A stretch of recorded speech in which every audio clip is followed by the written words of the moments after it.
जय हिंद प्यारे बच्चों, कैसे हैं आप सब। उम्मीद है घर पर रहकर सुरक्षित होंगे।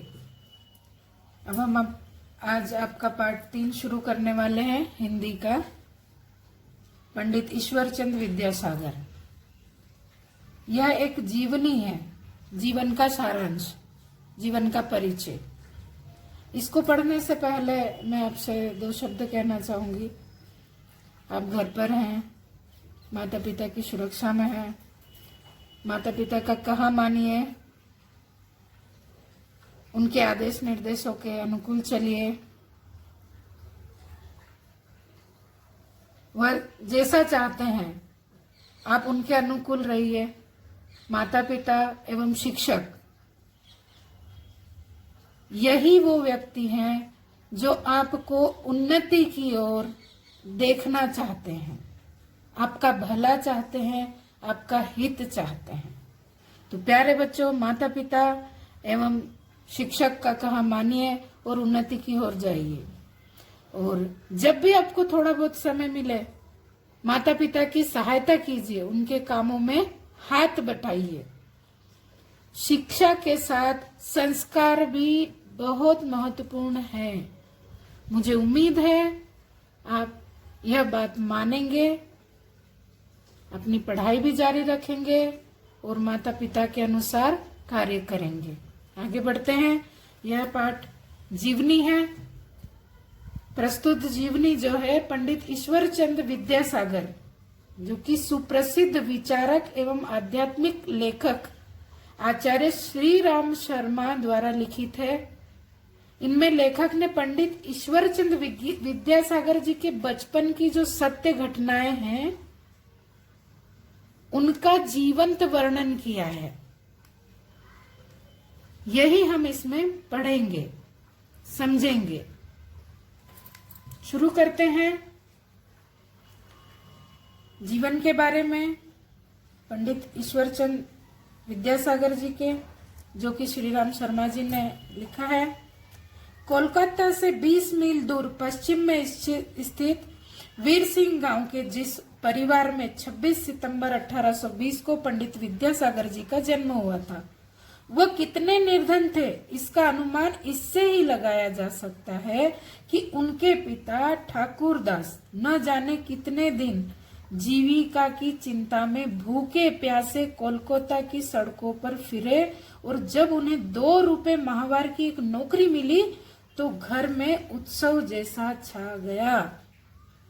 इतने गरीबी हालातों से गुजर रहे थे।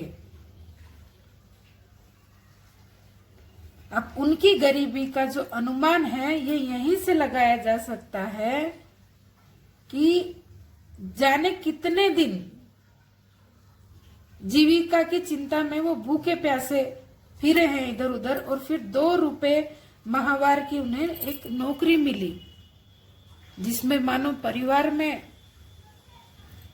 कोई त्योहार ना हो ऐसी खुशियां छा गई। आगे देखते हैं। ऐसे निर्धन परिवार में जन्म लेकर भी किसी प्रकार धैर्य तथा संतोष के सहारे ईश्वरचंद ने गांव की पाठशाला में प्रवेश पाया और परिश्रम पूर्वक पढ़कर सारी कक्षाएं यथा समय पर पास कर ली। अभी हम ये जीवनी पढ़ रहे हैं, आपने समझा कि कितनी परेशानी। अभी हम इतना ही पढ़े हैं।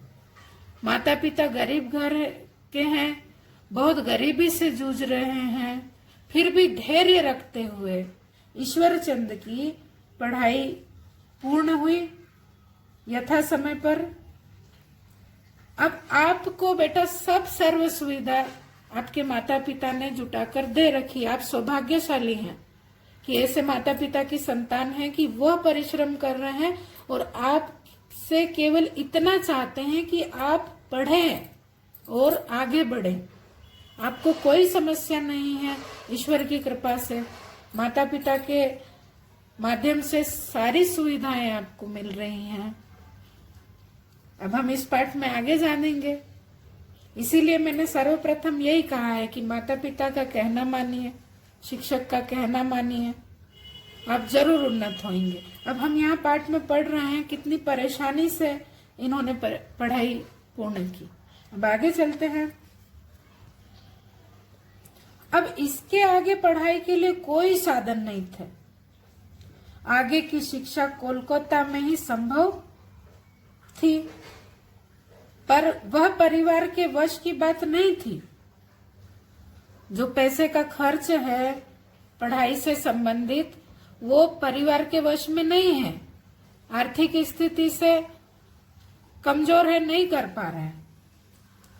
श्री ठाकुर दास जी की यह कसक उन्हें कोलकाता में ईश्वर चंद की शिक्षा के लिए अवसर खोजते रहने की प्रेरणा देती थी। पिता भी सोचते थे कि अब मैं इसको पढ़ाई के लिए आगे भेजूं, लेकिन कैसे, वह भी मौके की तलाश में रहते थे। वे जिस महानुभाव के यहाँ कार्य करते थे, वो जहां जिनके यहाँ काम कर रहे थे, उनसे एक दिन अवसर पाकर उन्होंने निवेदन किया जहां वो काम करते थे अपने मालिक से, ईश्वर चंद का मन पढ़ने में बहुत लगता है। उसने गांव की पाठशाला की सारी कक्षाएं प्रथम श्रेणी में पास कर ली है। यदि उसे पढ़ने का अवसर मिलता रहा तो वह एक योग्य व्यक्ति बन सकता है। मेरा अपना जो कुछ बनना था वह तो मैं बन चुका, किंतु यह अवश्य चाहता हूँ कि ईश्वर चंद पढ़ लिख कर योग्य बने। मेरा निवेदन है कि आप इस संबंध में मेरी कुछ सहायता करें, जिसके उपलक्ष्य में मुझसे कोई अतिरिक्त काम भी ले सकते हैं। क्या कहा उनके पिताजी ने कि मेरा बच्चा गांव की पाठशाला में सारी कक्षाएं प्रथम श्रेणी में उत्तीर्ण कर चुका है। अब मेरा जो होना था वो तो हो गया, लेकिन मैं इसे पढ़ाना चाहता हूँ, ये पढ़ लिख कर किसी योग्य बने। मेरी मदद कीजिए। अगर इस मदद के बदले आप मुझसे एक्स्ट्रा काम भी करवाना चाहते हैं तो करवा सकते हैं। उन्होंने अपने मालिक से आग्रह किया, ईश्वरचंद विद्यासागर जी के पिता ठाकुर दास जी ने। अब आगे देखते हैं।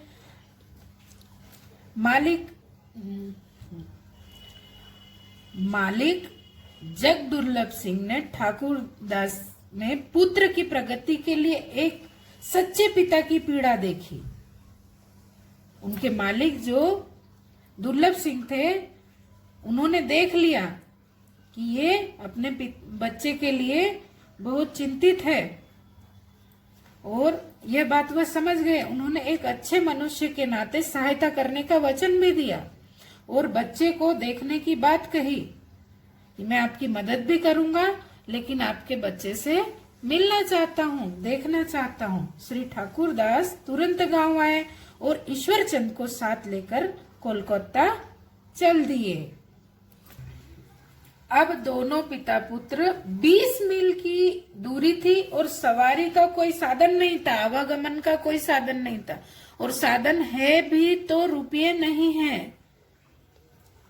करीबन 20-22 किलोमीटर लगभग पिता पुत्र उस लंबी यात्रा पर पैदल ही चल पड़े।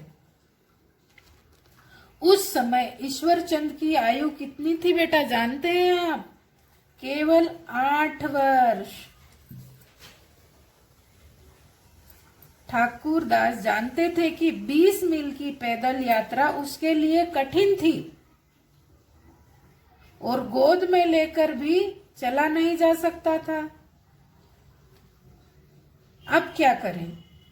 निदान स्वरूप उन्होंने उसे बहलाए रखने के लिए शिक्षा की उपयोगिता तथा उसकी प्रगति के उपायों पर बातें करना प्रारंभ कर दिया।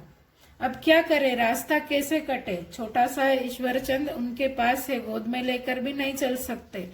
रास्ता कैसे कटे? पैदल ही चलना है। तो पिता ने क्या उपाय किया? आपकी पढ़ाई के बारे में चर्चा करते गए। आप खूब पढ़ोगे, ये कक्षा पास करोगे, वो करोगे, खूब बड़े आदमी बनोगे, पढ़ाई महत्वपूर्ण है, पढ़ाई के बिना संसार में कुछ नहीं है। ऐसे बातों में लगाकर उन्होंने आगे अपना रास्ता तय किया। साथ ही वे उसे उत्साहित करने के लिए मीलों के पत्थरों पर लिखे अंक दिखलाकर भी यह कहते चले गए कि हम लोगों ने इतना मार्ग पूरा कर लिया है कि कोलकाता केवल इतने ही मील दूर रह गया है। रास्ते पर पत्थरों पर लिखे जो अंकित वर्ण थे वो दिखाते चले। ईश्वरचंद बड़े ध्यान से पिता की बातें सुनता रहा और मीलों के पत्थर पर लिखे अंग्रेजी अंक देखता और हृदयंगम करता चला गया, माने मन में बैठाता चला गया।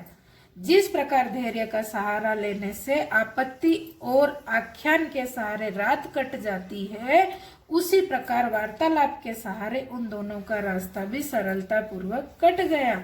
बातें करते करते सरलता पूर्वक दोनों का रास्ता कट गया और वे कोलकाता में अपने गंतव्य स्थान पर पहुंच गए जहां उन्हें जाना था। श्री जगदुर्लभ सिंह ने बच्चे की योग्यता परखने के लिए उससे पूछा। अब जो है ईश्वरचंद जी के पिता, उनके मालिक के घर दोनों बाप बेटे पहुंचे हैं और मालिक बच्चे को परखने के लिए, उसकी योग्यता को परखने के लिए उनसे बातें करने लगे। बेटा क्या पढ़ लिख सकते हो? ईश्वरचंद ने तुरंत उत्तर दिया कि मैं बंगला लिख पढ़ सकने के साथ अंग्रेजी के अंक भी लिख पढ़ और जोड़ सकता हूँ। श्री जगदुर्लभ सिंह ने उसे अंग्रेजी अंकों का एक छोटा सा बिल जोड़ने को दिया। ईश्वरचंद ने बिना किसी झिझक के बिल ले लिया और विश्वास पूर्वक उसे जोड़कर दिखला दिया। ठाकुरदास को यह देखकर बड़ा आश्चर्य हुआ। श्री जगदुर्लभ सिंह ने पूछा कि क्या गांव की पाठशाला में तुम्हें अंग्रेजी की गिनती पढ़ाई लिखाई गई है? क्या पढ़ा है तुमने गांव की पाठशाला में जाके, गांव के स्कूल से आ रहे हो, अंग्रेजी की गिनती? ईश्वरचंद ने बतलाया कि अंग्रेजी के अंक उसे पाठशाला में नहीं सिखाए गए, बल्कि उसने उन्हें रास्ते में मील के पत्थरों से सीख लिया है। अब देखिए कितनी कुशाग्र बुद्धि है। राह चलते पिताजी बताते गए थे, ये ऐसा ऐसा ऐसा मील के पत्थर थे, 1 2 3 4 5 6 7, वो रास्ते में ही सीख लिया उन्होंने। इस पर पिता ठाकुरदास को जहां बच्चे की ग्रहणशीलता पर हर्ष हुआ, अब अपने बालक अगर कुछ योग्य कार्य करके दिखाए या अपनी योग्यता का प्रदर्शन करे तो माता पिता और शिक्षक से ज्यादा हर्षित कौन हो सकता है, कौन खुश होगा। ऐसे ही ईश्वरचंद के इस ग्रहणशील प्रदर्शन से उनके पापा बहुत खुश हो रहे हैं। वहीं एक विश्वास भी हो गया कि प्रेम पूर्वक बच्चों पर किया गया कोई भी प्रयास व्यर्थ नहीं जाता। आप बच्चों से कोई भी कार्य करवाइए, करने के लिए आग्रह कीजिए, सिखाइए, बताइए, लेकिन प्रयास प्यार पूर्वक होना चाहिए। श्री जगदुर्लभ सिंह ने बच्चे के लिए मासिक छात्रवृत्ति बांध दी। हर महीने की छात्रवृत्ति उनके लिए बांध दी। श्री ईश्वरचंद जी इतने निर्धन थे कि आधा पेट भोजन तो मामूली बात थी। कितना दुख हो रहा है हमें ये पाठ पढ़ते हुए। भोजन को बर्बाद ना करें बच्चों, आवश्यक हो उतना ही आपकी माता पकाएं और उतना ही ले जितना आप खा सकते हैं। अभी हम ये जो लाइन पढ़ रहे हैं कि ईश्वरचंद जी इतने निर्धन थे कि आधा पेट भोजन तो मामूली बात थी।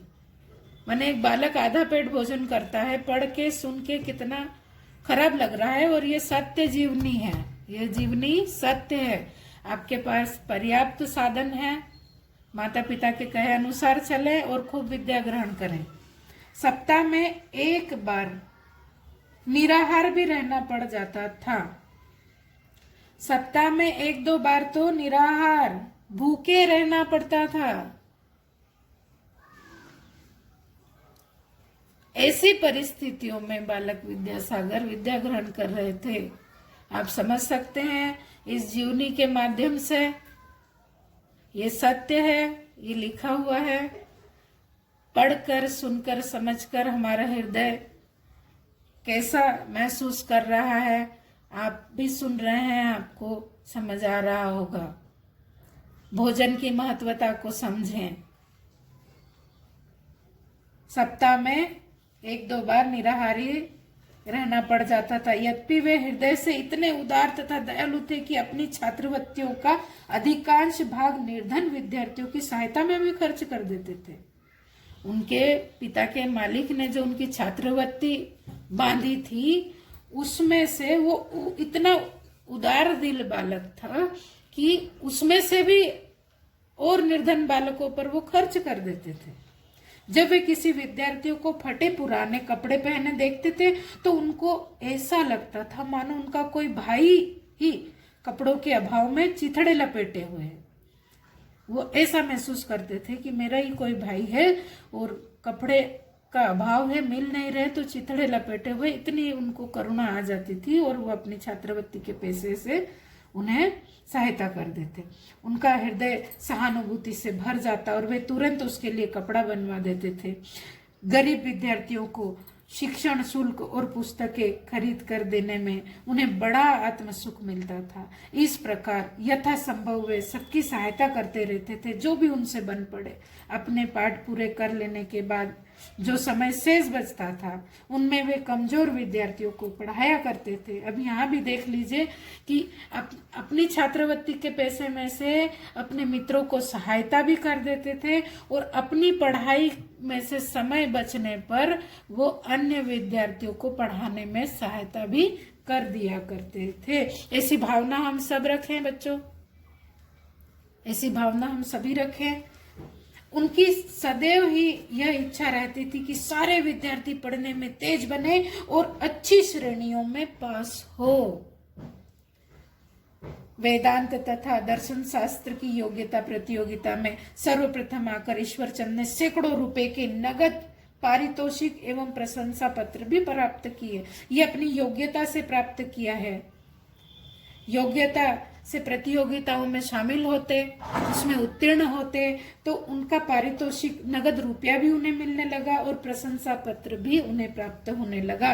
भारत के महान विद्वानों ने एक सभा करके ईश्वरचंद का अभिनंदन किया और सर्वसम्मति से उन्हें विद्यासागर जी की उपाधि से परिपूर्ण किया। उस समय उनकी आयु 19-20 साल से अधिक न थी। अब आपने पढ़ा, समझा, देखा, ये सत्य जीवनी है।